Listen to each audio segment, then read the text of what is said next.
Okay, that's it for context for this section. We're starting off slowly, but the fundamentals of changing notes and timing are the most important parts of playing guitar.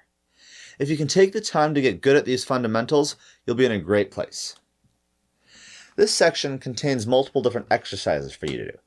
You should spend as long as it takes to be able to play all of these exercises well. Don't expect to master them all in a single day. Go back to any of the previous videos if you need a refresher on anything, and move on to the next section only once you can play with me on all of these exercises. They may not be the most interesting exercises in the world, but I promise if you get good at this stuff, the exercises in the coming sections will be much more interesting and much easier than if you tried to skip ahead.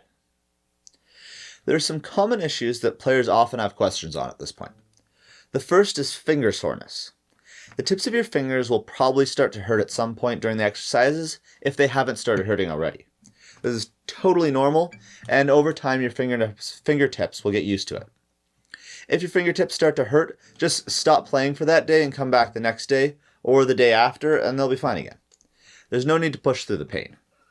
Do the same thing if your hands get tired.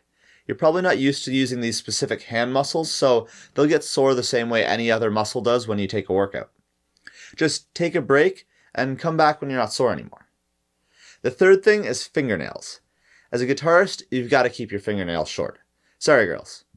You'll make it 10 times harder on yourself to play anything with long fingernails.